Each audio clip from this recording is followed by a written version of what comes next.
But what's even great is that the Pocket Coach not only tells you what to say and how to deal with clients and consumers, but how to say it.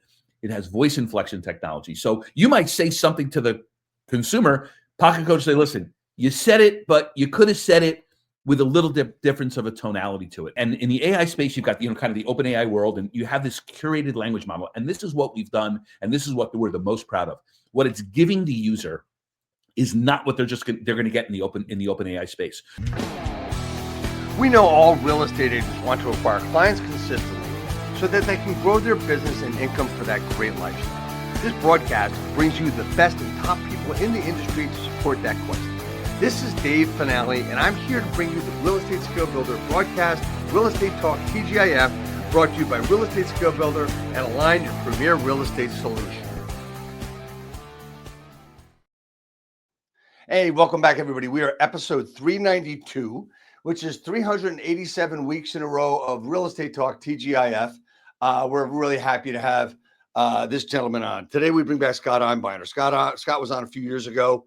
Talking about his coaching, and Scott was actually, if for you old timers, he was the founder of YHD.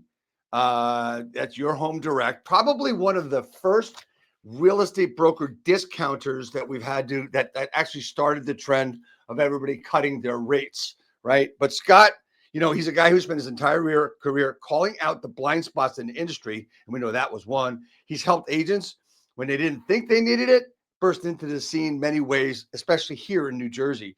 Lifetime real estate and mortgage banking professional, broad industry experience, sales, management, ownership.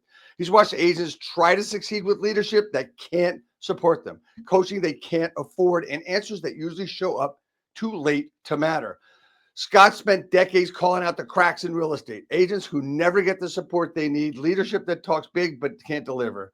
Scott's not the guy who sugarcoats it. He tells you the truth and hands you the tools to fix it. He didn't just write stuff just to be out there. He built something the industry should have created a long time ago. It's called the Pocket Coach. I want to welcome a friend, a gentleman I've known since right after those YHD days, and we have known each other quite a long time in years of us, man. And we've reached out to each other for opinions, for other different kinds of things. Scott Einbinder, thanks for being on today. Hey, Dave, thank you so much. And, I always get nervous when, I always get that moniker, the discount situation. Although what was interesting about the YHD experience, just to kind of mention that, that was just one snapshot in time for me. I mean, I come from the premium commission world and everything I always did. And back in 2000, when that .com thing was coming along, I went into that trend. And while we were kind of a completely different model with YHD, and it was a very different experience. We were progressive. I mean, in fact, right. That's my point. The biggest thing about YHD wasn't really the commission. It was the fact that we were navigating real estate with no MLS participation. And so what we showed back then was that if you market well and you price correctly, the buyers will come even regardless of the MLS. So it was an interest. So now when we look back, the YHD thing wasn't as much about the discount. It was the fact that we were able to say that buyer behavior can change, and the listing was the key. And we controlled everything. If you can control the listing, you control everything. So that snapshot in time in my career was very, very kind of informative, and it kind of built a lot of foundational blocks towards what I did over the next, 18 years. So it was a really good time. The interesting thing about YHD, and I brought it up because there's a little history and it's a perspective of some of the older people that actually need the Pocket Coach, was that they did not know how to handle what YHD was putting out there in the field. They could not handle, the process, the call it a discount, call it whatever, call it the different way to approach buyers and sellers. But most agents were just like, it's never going to work. It's going to die. They had that freaking stupid attitude where they were better and it didn't matter what the hell came out. And then they didn't know how to handle it. And they needed a coach to tell them, calm down, relax, just do what you've been doing and it'll be fine. And we have seen that through the last 25 years of real estate, where there have been other people in the market. Purple Bricks, let's use that one, right? That came out. And where are they now? So what we do know is that people need to talk to people, and AI is a thing that isn't going away. Some people might say that AI is a scary thing. I'm probably one of them, but you know what? I didn't believe half the crap I saw in the past 10 years anyway. Yeah, right. So, it's just a matter of where you're at. Yeah. Yeah. So, I mean, the pocket coach is something that everybody needs. And you know what? You've been in the industry for a long time. Everybody says agents need better support, but nobody's actually delivered it. What's the real problem here you're solving with the pocket coach? Yeah. And that's for the entire industry where it's been ignored, I Yeah. think, forever. Because I remember the first time I walked into a real estate office with my real estate license, it was a very long time ago. I'm going to say 1977. There's the phone, answer it if it rings. That was my training. Right. Right. And it's still there today. Yeah. No doubt. So when this business model came before me, and I asked myself, what is the problem? Listen, here is the giant black eye on our business is the failure rate. Right, the failure rate in this business, Dave, is like no other. Right, we have what, right, 70 to 75% of agents don't do a transaction. 80% are out of the business. 74%. Right. 74%. So when you look at the statistics of failure and lack of production inside these models, inside of brand, I mean, you go into, I was in an office the other day, there was 180 agents on the roster. They had 7 listings. There's awards everywhere, plaques, trophies, 8 listings. Most of those agents, almost 85 of them, have done 1 transaction or less. But yet this business ignores that. So the one thing I always felt about training and mentoring and coaching was that, first off, why is it a luxury item? Why is it that only those solutions are available to people who have the resources to invest in guys like me and you? So that's the first issue. The other issue is that it shouldn't even be optional, that every agent needs constant 24/7 mentoring, training, coaching. But how is that even doable? So that was my first kind of, thought process here with respect to AI. Could we deliver not an exact one-for-one replacement of managers, trainers, coaches, and leaders, but if we can come very, very close and do things for those agents that they maybe can't even get from, the training industry and the coaching industry, that would be a pretty cool solution. So that's what we created. We created a solution to the dilemma. Now, again, new agents, mandatory. But what's been interesting with the Pocket Coach is that seasoned agents have been loving it just as much because, and again, we'll go into what it does, but it's been really kind of cool. That really what it sheds to me is that no agent, whether you're brand new or 25 years in the business, should not have the availability of tremendous, mentoring, coaching, role play experience, and that's really what one of the solutions that the Pocket Coach solves. Yeah, I think we're looking at 2 different types of agents when it comes to the pocket coach. And when it comes to any coaching overall, I mean, there's the ones who can't afford it and ones who don't believe in it, right? They're the ones that say, why should I pay for something I already know? I remember an agent I had who was a very good friend of mine today. In the very beginning, I'm going to say 30 years ago, said I should be teaching these courses. I don't need to go to these sessions. Yeah, right. Okay, so when you're only doing 5-6 deals a year, I don't think you should be teaching shit. But that's beside the point. That's right. I'll figure it out on my own. Coaches just hype you up and disappear. I don't need coaching. I need leads, right? And then there's the ones that understand what's going on. It's the skills are the only sustainable advantage. The best producers have coaches. Period. Accountability is the real ROI. Coaching is an expense. I believe it's an investment. Yeah. So, yeah, let's get right into the pocket coach. Yeah. And it's not, I mean, we can talk about the whys all along, but Scott, if you could tell us what the pocket coach does. So as we are, kind of, in this whole revolution with AI and what it can really do for you, I've identified, when I say to myself, what do I do when I coach and train and work with agents and big teams? What do I do with them? Here's what I do with them. The first thing I do with my clients is I give general career advice. We come up with a strategic solutions on how to go after FSBOs and expireds and short sales. We talk about that. We come up with game plans and strategies. That's the first thing I do. The second thing I do is I role play. I believe that role playing with prospects is a very, very important training and exercise. Most agents don't ever practice their craft, right? They go out No. there, they practice on the live body. There is almost zero practice in the business. And I think that's another huge criticism of mine. You never see agents practicing their craft, practicing their listing presentation, practicing their buyer, no practice. So what I do with my clients is I practice, we role play. I often take on the persona of the potential role play people. I'll be a difficult seller, or I'll be an easy seller, or I'll be a challenging FSBO, or I'll be a skeptical expired. I create the persona, I role play with my client, but then we evaluate it. We evaluate what we do. So what does the pocket coach do? The pocket coach provides this great career strategic direction. Number two, it provides this role play experience and engages with the user. And again, this is all done with speech. This is not done via text. This is all a human voice going back and forth, speaking it to it like they were speaking to me. What was interesting, Dave, just as a funny thing, when we were coming up with the name, it was called a different name, and before we landed on the pocket coach, but someone said, let's call it Scott in the Pocket. And I go, that's a little creepy. I don't know if that's but you basically have this. So the third thing that the pocket coach does, which is unbelievable. So now let's just say you're a manager, you're a trainer, whatever, and you role play with your agents. What are they doing in the field? What the pocket coach will do is it will listen in on your actual engagement, whether it's an engagement on the phone, whether it's an engagement live.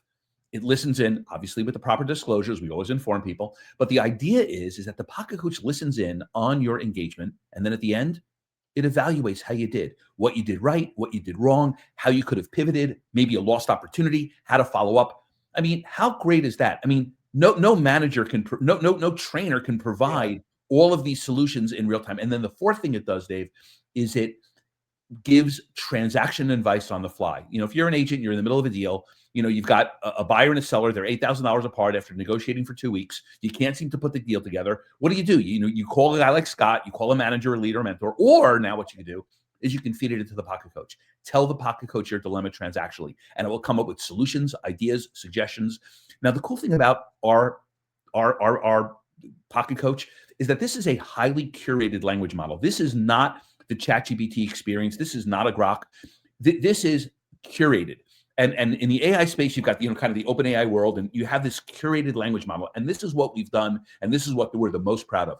What it's giving the user is not what they're going to get in the open AI space. So we're able to really be of tremendous value with real world scenarios, real circumstances.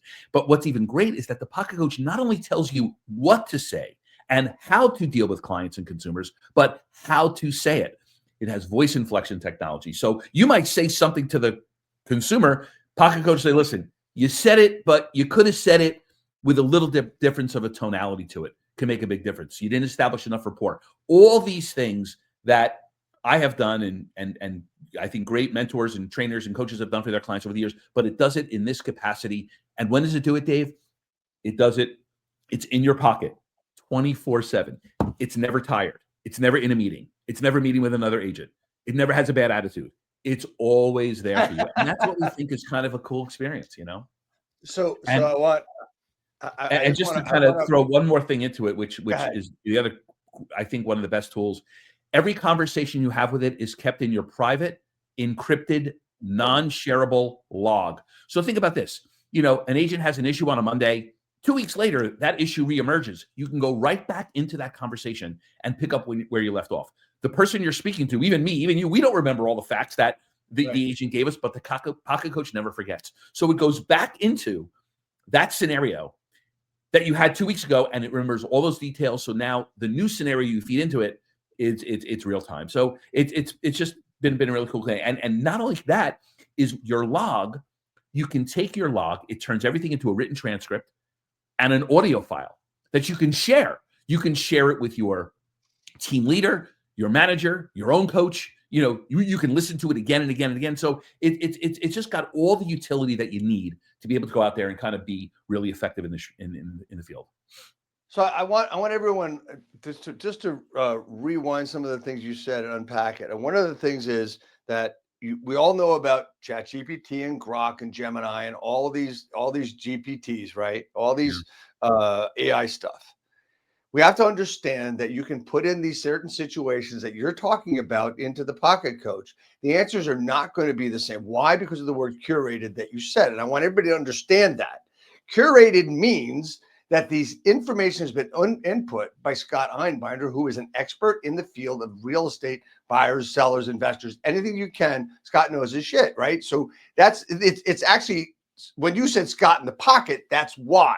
Right? Yeah, that's the key. The language models but it's not only absolutely. Scott. And it's not only Scott. That's the thing, is that we've built it where it does seek out other industry successful people that have that we've engaged with. So we've curated this with what we absolutely is the best of advice, strategy, solutions. This is built by successful people. This isn't being done by people that haven't produced business. One of the things I always make criticism with trainers or coaches, there's a lot of them out there that never sold a house. Now, how they figured out how to become a trainer and a coach without doing that, that is a magic show. I don't know how they do it. But our language model is built totally by those in the business that have been highly successful and continue to be so. Yeah, and I want everybody to understand too. I mean, the people that are not in the business doing this, right? That are doing, they're called knowledge brokers. And a lot of them are really, really good.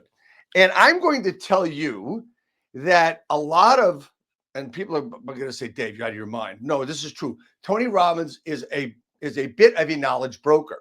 There's a lot of things that he coaches on that he's never done. But because his experience with those people, he's almost experienced it and done it. So that's an example that a good knowledge broker does. Dean Graziosi has done it and been there before. Tony's partner in a lot of different things. But they also teach a course about knowledge brokers, right? But this is not that. This is not knowledge broker. This is in the trenches stuff that you need, that you will get. If you need to call Dave Fanale after 8 o'clock at night, he ain't answering the phone. I'm going to tell you that right now. And everybody knows one of the things that I set when I talk to agents about coaching and I talk to clients is I tell them my schedule. 8 to 8, Monday to Thursday, 8 to 5 on Fridays, and text me on the weekends and we'll talk. That is my schedule. That is what I stick to. I do not pick up the phone at a certain time. So if an agent needs me that I'm mentoring or coaching, this pocket coach is perfect. It's absolutely perfect. And even if you are getting that phone call in the day, your headspace may not be ready to deal with it. So the nice part about this accessory, and I call it a real estate accessory, a real estate tool, that's great, man, is that you can engage with it. It doesn't mean you even have to take that and deploy it, but it can help find your answers for you in that moment. But then I might want to take that and then I might want to review it with you before I deploy it. So it has this total flexibility, and it's so important to realize that. And when you think of these offices that have hundreds and hundreds and hundreds of agents, how can anybody support what they do? It's virtually impossible. And that's why I think part of that failure rate and that lack of success rate has something to do with the inability for leadership in general to support agents in the field. It's an independent contractor business. We know that. That's always the go-to, right? It's like, come join our company. We're great. Join us, family. As soon as they join, it's like, goodbye, family. You're on your own. Like, that's the reality. But having this solution available all the time, exactly, is so important. We could go on. There's so many great things about this industry, but there are so many things that are wrong with this industry. And one of the things is the barrier to entry. There really isn't one. There's no apprenticeship required. There's no other things like that. I believe that what should the first half hour of the pre-licensing course, day one, should be an explanation of what you're going to have to do to be successful in the business. Not laws, rules, regulations. You're going to have to prospect. You might knock on doors. You might do this. You might do that.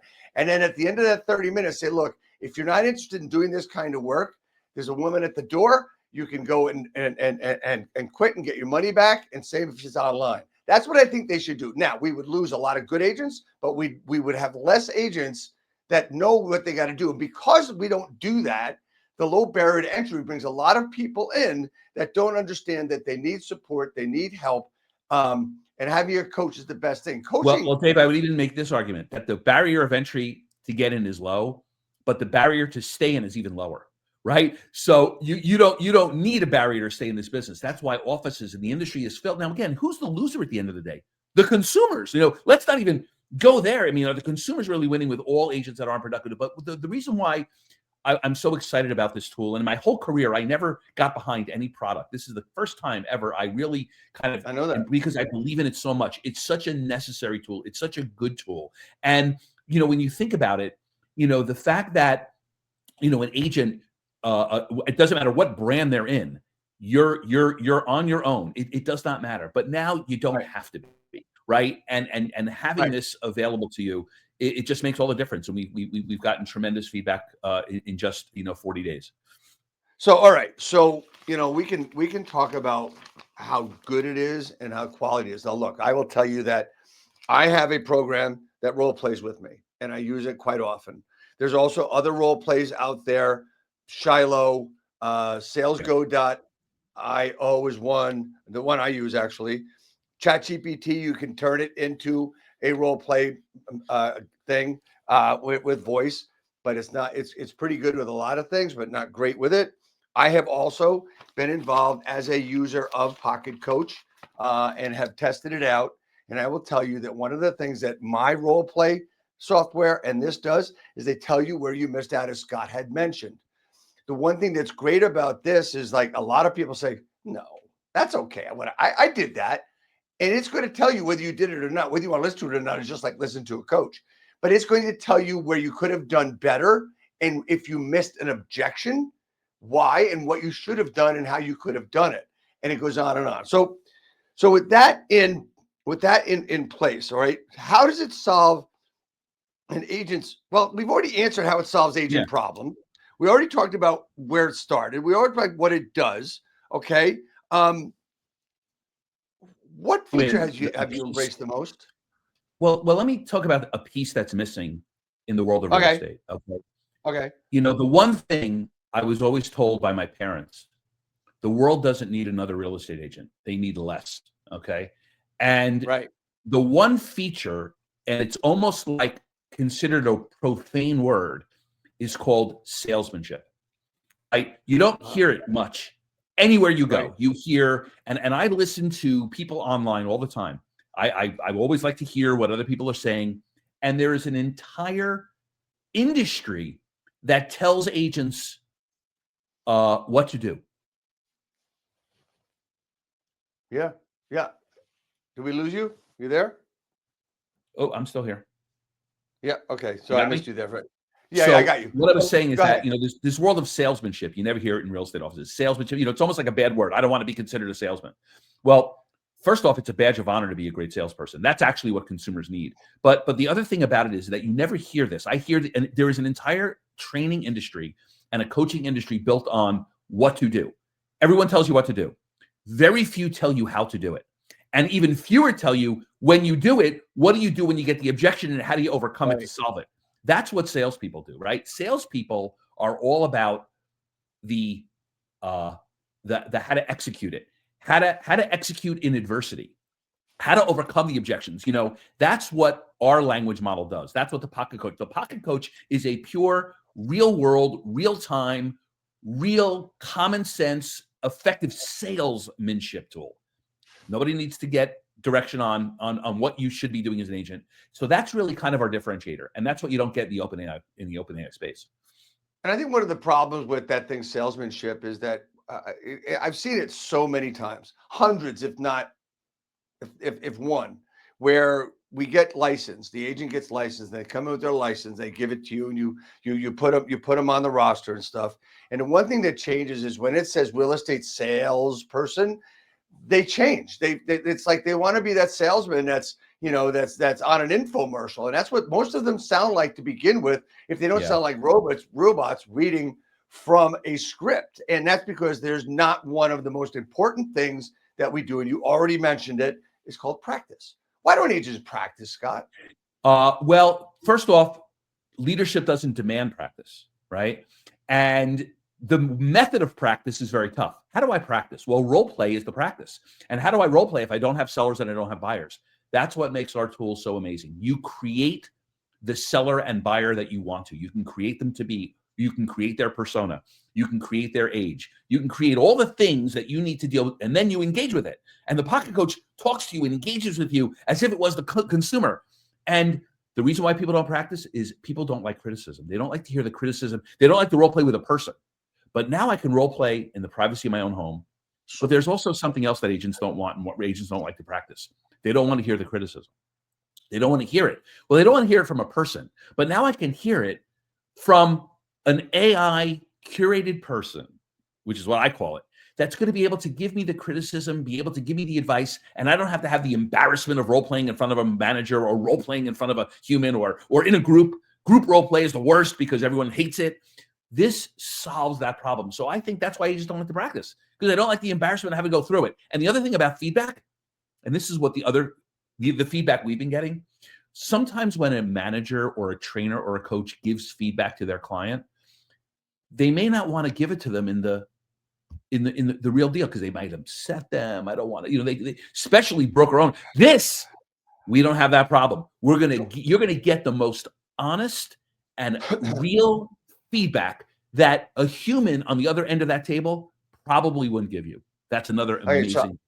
I need to go on a little rant here. And this is something that's bothered me for my, 30, 40 plus years in this business. One of the things that I see is this is a business, right? This is what you're supposed to do. This is what it is. Most agents did not get out of college and start the real estate business as a licensee. Some have, and some do it. And now some colleges have it as a degree or a minor or whatever. Yeah. But here's the thing. When you were at your 9 to 5 prior to transitioning over to this business, you had to get there to be working at 9. You don't get there at 9, you leave after 5. And you had things you had to do. And if you didn't do them right, you either got fired or the manager told you to do what to do. All right. So why is this business any different where, the brokers who are wimps from the legacy brokerages, sorry, I'm going to be very plain here in my feeling because I was a legacy brokerage. This is why the main reason that I left my own business was because I sucked at what I was doing because I refused to say what I felt. And that's one of the reasons that I walked away. And I'm guilty of this myself. So I can say it and I can speak from experience. There's no reason for any broker owner or any manager to not say what they should be to these agents to get them to do what they say they want. It's fear. And because so much of the business has been measured by headcount, it's been a headcount measuring stick. It's not been a per agent productivity measuring stick. It's not been a per agent profitability measuring stick. And that's, again, part of the dynamics. Remember, the motivations of broker owners, leaders, corporate leaders, those objectives, our agendas are different than that of the individual agent, right? It's a different goal. So listen, agents that don't practice and are out in the field, who's accountable to that? I mean, again, I think you and I are on the same page. Why does leadership let agents on the street with little to no training and little to no practice? I don't know. Right. I know that in the organization that I work with today, that's not possible.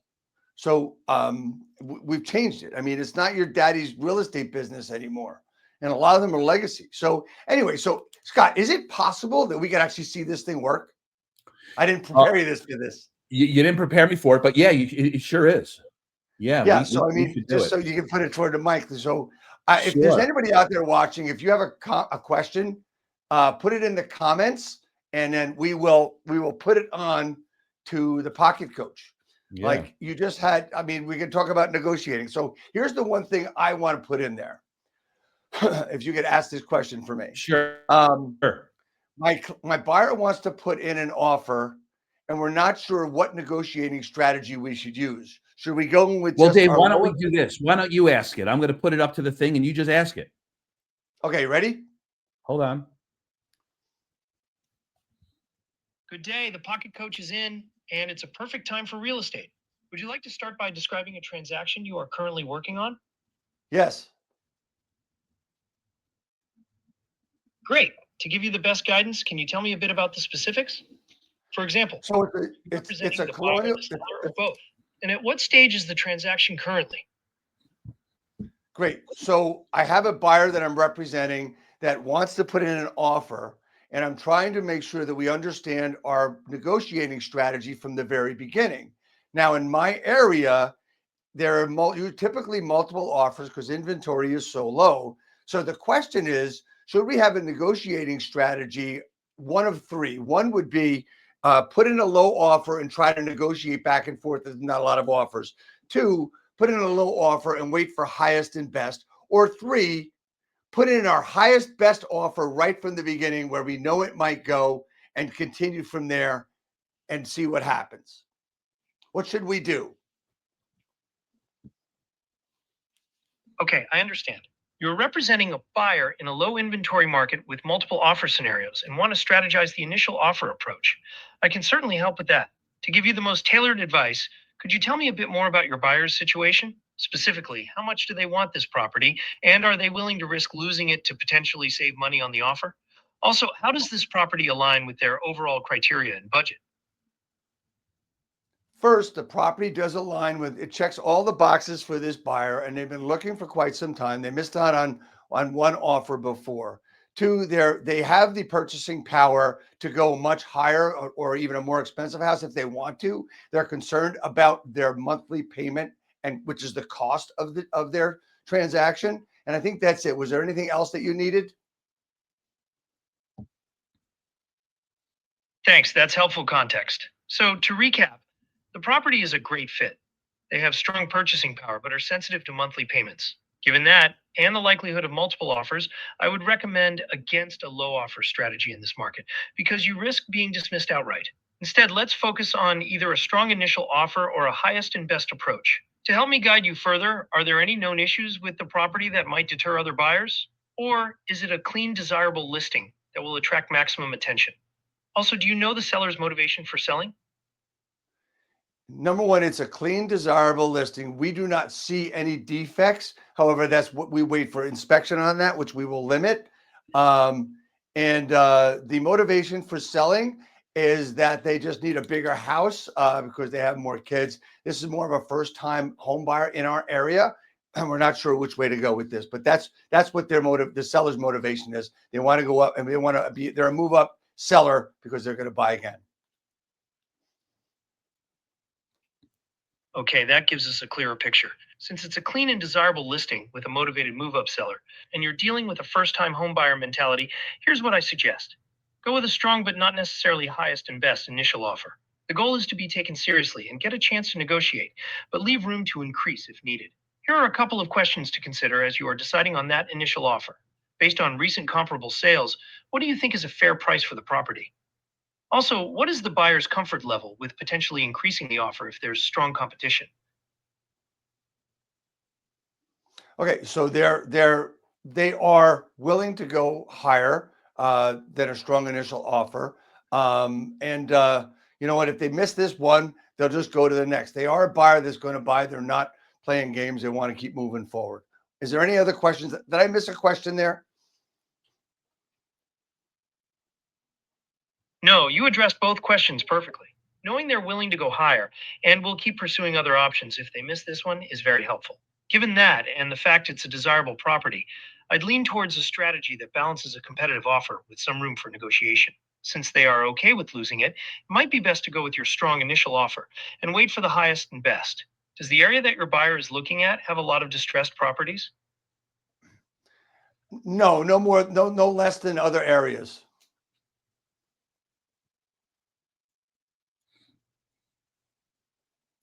Okay, good to know. Given your buyer's willingness to walk away, here's a refined approach. 1. Offer slightly above market value. Aim for an amount that shows you're serious, but not so high that you overpay significantly. 2. Limited contingencies. Since you mentioned limiting the inspection, consider also pre-waiving other minor contingencies to make your offer more attractive. 3. Strong earnest money deposit. A larger deposit can signal greater commitment. 4. Personal letter. Since the sellers are move-up buyers with a growing family, a personal letter from your buyers expressing their connection to the house and neighborhood might resonate emotionally. Before submitting, you may want to review recent sales data with your client to show them market comparables. Would it be helpful to walk through how to present this data in a way that justifies your offer strategy? So now, Dave, and I appreciate you doing that. So how'd you like that? I think that was excellent. That Now was hold on. fantastic. Now what you could do next, and we could do this together at another time and then put it out there. Yeah. You can now you can now role play it. Now, again, you can now take what it gave you and say, okay, before I speak to the buyer, I want you to be the buyer. I'm going to be the agent. And let it role play as the buyer, as you are trying to introduce these ideas, because I want to make sure that the buyer is going to be okay with it. And after you kind of do that with the pocket coach, the pocket coach will come back and say, listen, Dave, when you said this to the buyer, you might want to say it this way. I mean, how cool is that to be able to kind of like role play? Then what you could do, Dave, is then when you speak to the buyer, it can listen to your buyer call. Listen to it. Yeah, that's just super. And when you're done with that call, it'll say to you, listen, Dave, when you spoke to your client, do this, open up this. I mean, these are all the things that, again, in the field, on the fly. And the one thing we didn't mention, we mentioned it earlier about affordability. How did we make this even greater? And I had said this when we originally, were putting this together. We have to make it for everybody. So it's priced in a very different way. To have a coach, I say you couldn't hire the worst coach in the country for cheap. So we priced it in a way where we sell it by the hours. It's sold in 4-hour blocks. It's $80 to buy 4 hours of coaching. And we came up with that because we think most coaches spend roughly 4 hours a month with their clients, generally speaking. So basically, if you have 4 hours a month, it doesn't expire, by the way. If these hours end up bleeding into more months, you're never under pressure like those subscriptions that you get. Oh, I didn't use it. So we've wanted to make it really, really easy. It's super affordable. The barrier of entry from a price standpoint is very, very low. And, for $80, you get 4 hours of coaching. What we have been experiencing already is agents have been basically renewing it. What we think is going to be on a monthly basis. We've had, a number of people do it twice in a month, but still, right. At the end of the day, we've made it a super really affordable price point with what we think is a really high quality output.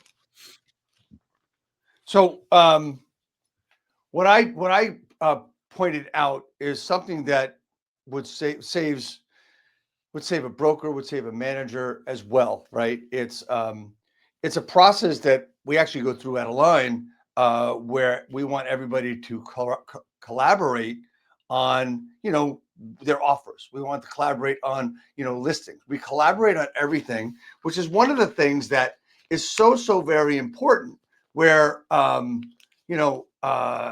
these are people in the field. We're people in the field. We're doing this every day.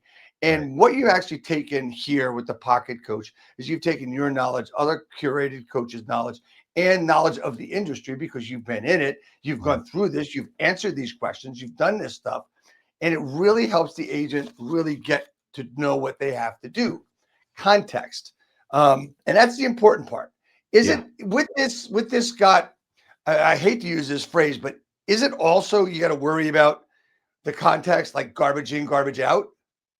Well, it's interesting. The beautiful part about this language model we created, it's so intuitive.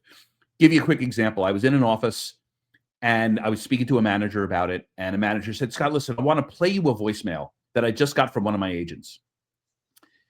And I have to call her back. And the message that the agent left was, hi, manager.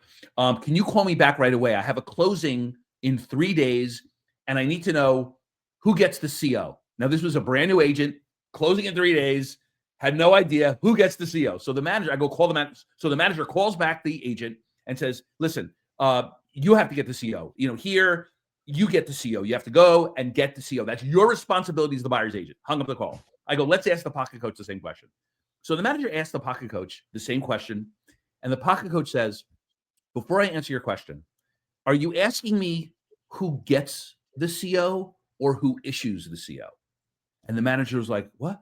Because the building department issued the CO, but the agent, so she didn't know. She just told the agent, you get it. But was the agent asking who issues it?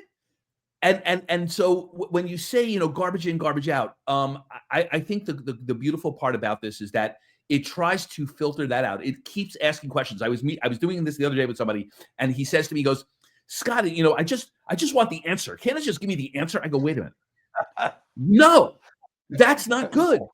I want it. It's like when an agent, just tell me what it is. No, if I'm going to give you good information, I got to get it back. And that's what this does. It just doesn't answer questions. You can go into an open AI, ask the stupid question, it'll give you a stupid answer. We don't have that. It's going to be intuitive. It's going to dig. So it gives you the right information. So, I want to speak out. I want to speak out to a couple of agents out there that I know and a couple of agents that I don't know that will ask 3 different people in the company, in the brokerage, same question, looking for a different answer. Right. And when they don't get a different answer, they're like, they do it their way anyway. Here's the thing. You can ask the pocket coach the same question 3 different ways, and you're going to get basically the same answer. So it's just like being a manager. And by the way, there'll be a conversation log that you had with it that's encrypted, only for you to see. It's unshared, doesn't go anywhere. So if you go ahead and say, you know what, screw the pocket coach, I'm going to go do it my own way. And you can go back and say, you know what, we've already had so many experiences of that where they just how great is that you have a reflection point to go back to and listen to. And that's what we think has made this so cool. What's made it so different. Other than, again, so many people say, oh, I get that now. I can do that on these OpenAI platforms. No, you can't. We've put all these. No, you can't. No. Right. I've tried. Yeah. I've done it. I think, there's so many things that are great about this that really intrigue me and interest me. I gotta say, man, that you can lead a horse to water, but you can't make them drink. What do I mean by that? Well, role play and practice. This makes it so easy. You can practice in the car. You can practice on a run. You can practice working out if you want to. Just have it in your ear, right? I mean, am I right about this? I mean, practice is so very in your car, all those things. Absolutely. I don't. And again, I don't know if it's listen, we don't want you to be distracted while driving, but the idea is that you can listen to your role play on your way to your listing appointment. How great is that? I've practiced it. Now I'm on my way to an appointment. I'm listening to it again. I'm hearing it over and over again. I mean, this is what agents don't take advantage of, and in many cases haven't been able to. Now with the technology and the technology is only getting better, and again, our AI team every single day is looking to make it better. We're looking at all different ways in which to continue to make this the cutting edge. And you mentioned a few other, entities doing it. We think we are number one by far in terms of the utility that we bring to the end user. And we're going to continue to do that. We're going to continue to make it that experience. But the role play experience is great. In fact, our user experience, as we've been measuring it, role play has been number 1. The live evaluation model has been number 2. Transaction scenario is number 3, and general career. Again, how cool is it? I can open it up and say, listen, hi, I'm a realtor. What should I do today to make money? And it'll ask you some questions, and then it'll tell you what to do that day, that week, that month, So I want to understand, I want everyone to understand that I had mentioned several other companies that you just said they don't do the same thing. It's role play, period.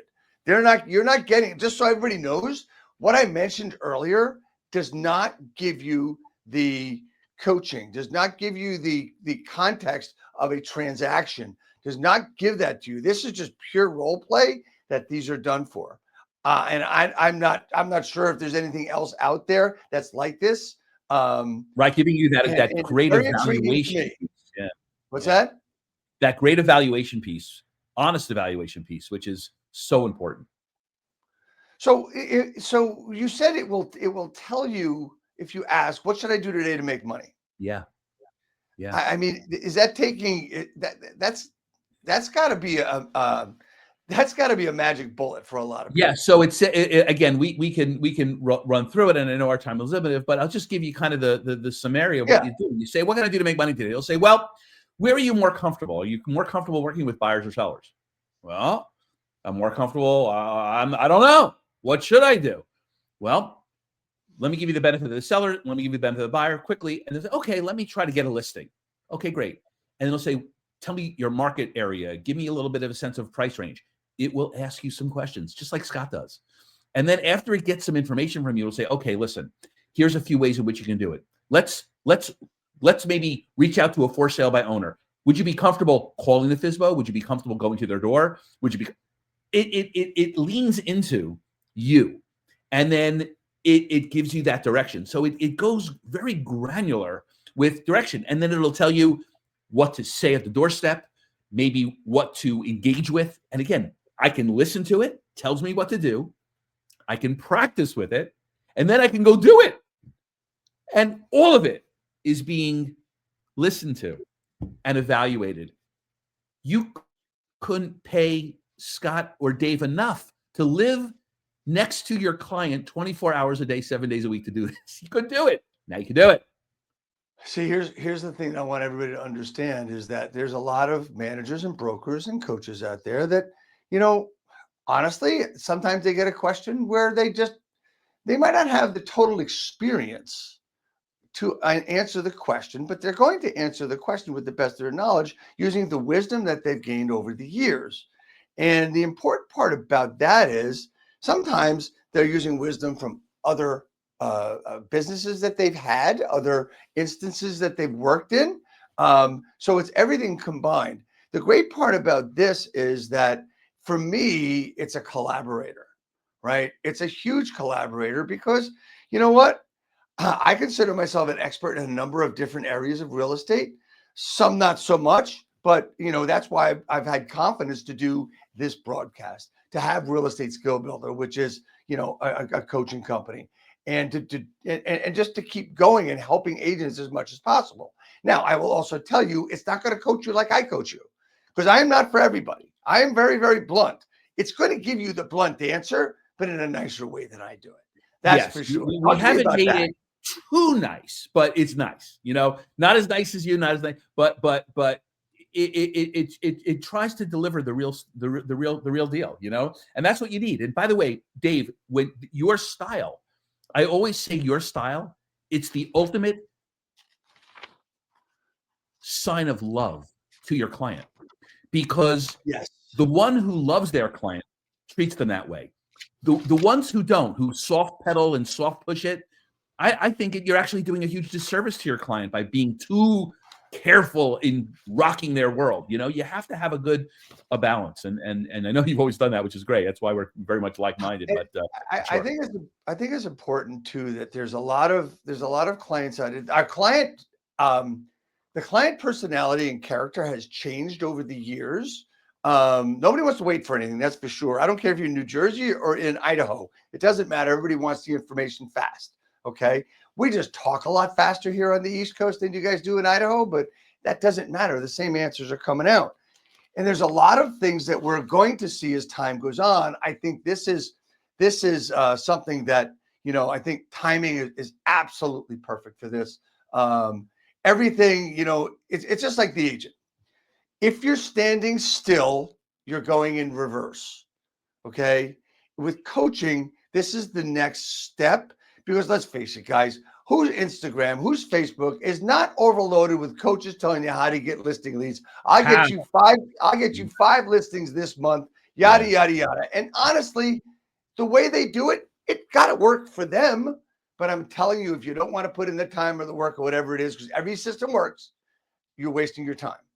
That's right. And the thing I love about is that we're accountable to our subscribers. Like, we have accountability. Like, we want to make sure, and we're very careful of that. The one thing we're doing, Dave, just to kind of throw in one more thing, is we're building a community of our subscribers. So what's going to happen is our subscribers, all of our subscribers, we're going to be doing private webinars and private podcasting like you do, bringing in guests like you. We're going to be giving our subscribers kind of human engagement as well within a community. So it's not going to be just this platform alone, being able to have these once or twice a month engagement environments, engagement groups, to be able to share experiences. And we're going to bring in again more content, more strategies, things that we're doing on a macro level. So the thing I say that, this is AI powered by GI, and GI is genuine intelligence, so that's what our whole ecosystem is looking to build towards. And we're just so excited about it. And I'm so thankful you gave me the opportunity to share it. Oh man, this is exciting for me. And I as we're talking, a lot of my head goes crazy sometimes, these things, and I have to keep context in the broadcast, right? And one of the things I just thought of that, there's a lot, I just said how many coaches there are out there. There's so many of them. When I started Real Estate Skill Builder 8 years ago, there weren't a lot. Okay. There really weren't. And now today you see everybody's doing it, because I will tell you, I know a lot of people in my universe that have gone from doing great work to helping agents. That's what they want to do. They want to help agents, and they like doing it better than they do than they do taking buyers out. It's plain and simple. So Right. what they do is they either grow a team or they start coaching and charging for it, and they're doing real well. But I will tell you one thing, which is my point on this little diatribe here, is I believe that if you asked a lot of coaches that just coach about the pocket coach, there's a good chance they're going to be a little negative on it. And my feeling is because this something makes them uncomfortable, right? Yeah. This is new technology. It's actually supposed to make people uncomfortable. It makes me wide-eyed and bushy-tailed, ready to go and to listen to this thing. So, that's just my take on how it might be perceived. But I'm also going to tell you that I stand behind this product 100%. I believe this is a product that every agent, number one, new agent, and every agent that might be having some trouble in the market there. Like, markets are different all over the country now, right? So this is a support piece. This is better than you're going to get. You cannot do better at this price for coaching anywhere else. And that's what I want to say about this product. Well, thank you so much. And Dave, you just brought up a good point. I've had people say to me, like, Scott, like, why would you be involved with this? Aren't you like, running yourself out? I go, right. And everything makes all of us better, So what I do for my clients is different. I'm not, when you and I engage with people, there's almost like an entertainment element to it as well. Again, I speak in front of audiences all over the place. I mean, that continues, it continues to grow. This is something different. This is identifying and really trying to solve what you and I know is the problem with our business is our business. It's not complicated, but Well, we're having some tech problems here. Hold on. You there, Scott? It requires a level of salesmanship that just isn't delivered. So it fills what I think is the holes that exist. And I think anybody who's intimidated by AI at all, that the fact that you're intimidated about it, that goes to your business plan strategy. You're not prepared for the future. You're not prepared for change. If AI does one thing, it should wake everybody up to say, listen, what are you doing to respond and react to it? Because we certainly know that the real estate business has been changing, right? And how many agents haven't responded to that, right? How many agents are just sitting, just kind of just still vacillating, thinking that nothing's changed? And the reality is everything's changed. So, it's a tool. There'll be new tools. Our next version, which is being built now. You ready for this, Dave? We're going to put a visual component to it to look at people's nonverbal communication. Imagine you can look at the pocket coach and it could assess your nonverbal cues, your eye rolling, your scoofy smile, your shake, and give you feedback on that. So it's only going to keep getting better. And if technology gets better, that means we as agents have to get better. Not the reverse. People say, "Oh, technology is going to make it easier." No, technology makes it harder. It makes it harder for you to continue to find your value, and that's really what the path that I know that you've been on your entire career, me as well, and we know that what's going to come out on the other side of this, we think is going to be better agents and a better consumer experience. Let's not forget about them. Yeah, I am so lucky to have had you on to talk about this, because this is something brand new that we started talking about a couple of months ago. But you've been working on it a long time, and I want to commend you for this. I sincerely support this project and behind it, the Pocket Coach. So we have Scott's Instagram on the screen. We also have the pocketcoach.ai. That's the best place to go to get information on this. Right. Scott, you can find Scott everywhere. He is a wonderful contributor to the real estate industry. Man, I want to thank you so much for being on today. I just got two things left for you. Go ahead. One is a question. Okay. Yes. How do I help you grow your business?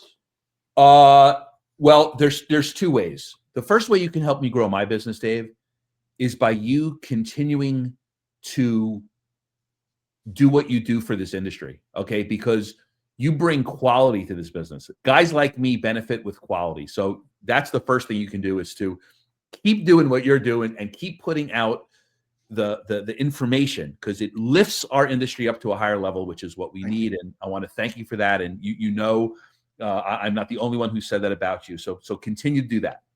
The second thing you can do to help my business is to, when you identify agents or brokers that find themselves frustrated with they're not reaching the level of income that they want to get to. We all know the reason is why. It has nothing to do with your brand or your tools or your CRMs. It has to do with what are you doing every single day.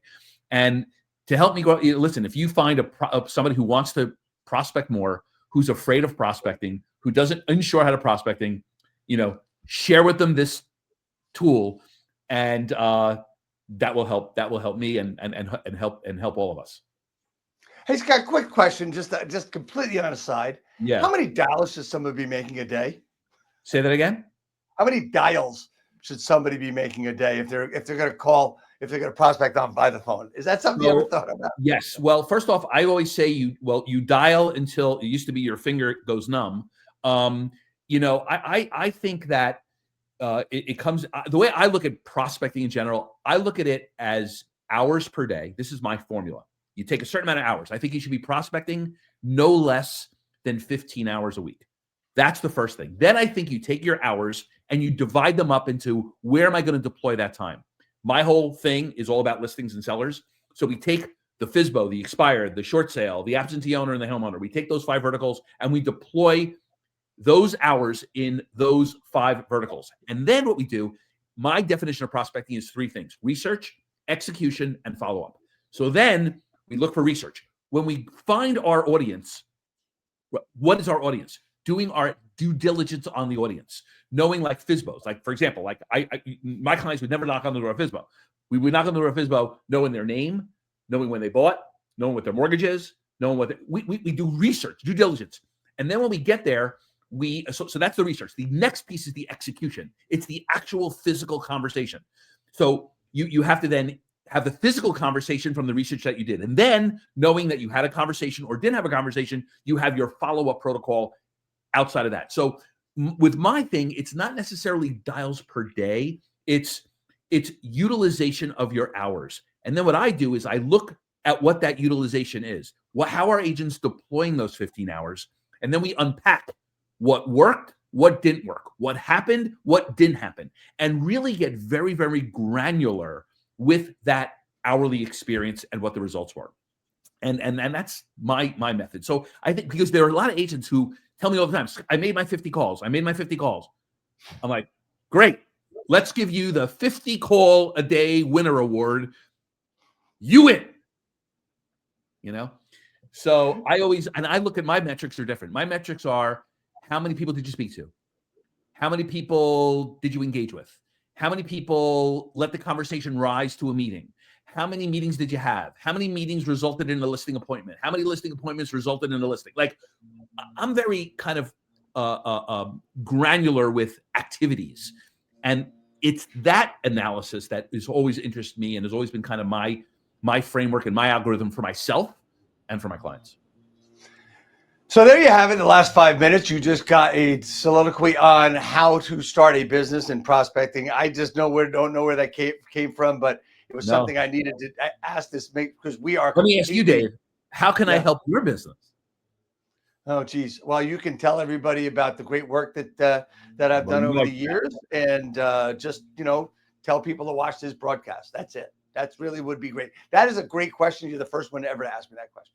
Well, there we go. Well, I could tell you this, Dave. I know people who look at you as a mentor, and they look at you that way. And if anyone does have the opportunity, let me say, listen, there's still tremendous value in having that human coach and that human mentor in your experience. And if you're looking for honest, transparent, experienced mentorship and guidance, and you want that physicality, Dave, you're a great solution for that. And again, you've been great for the business. And you listen, you can always tell so many industry leaders love what you do, Dave, but you know who I really listen to?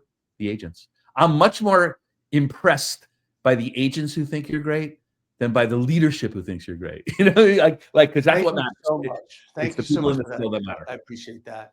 And of course, We're overtime, but that's okay. All right. The hat, man, you got one 4 years ago. You're getting another one. Yes, and my head is not even that much bigger, but a little bit. Yeah, that's all right. All right. All So right. anyway, so guys, next week we've got Joe Wilson coming on, who is a real estate agent, investor, business builder, and he is all about building businesses of agents, not himself, about the agents. So he's going to be here next week. Thank you so much, Scott. Stay on for a second. Thank you so much.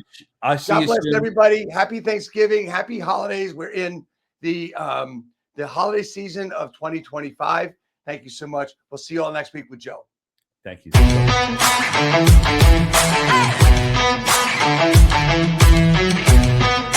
much.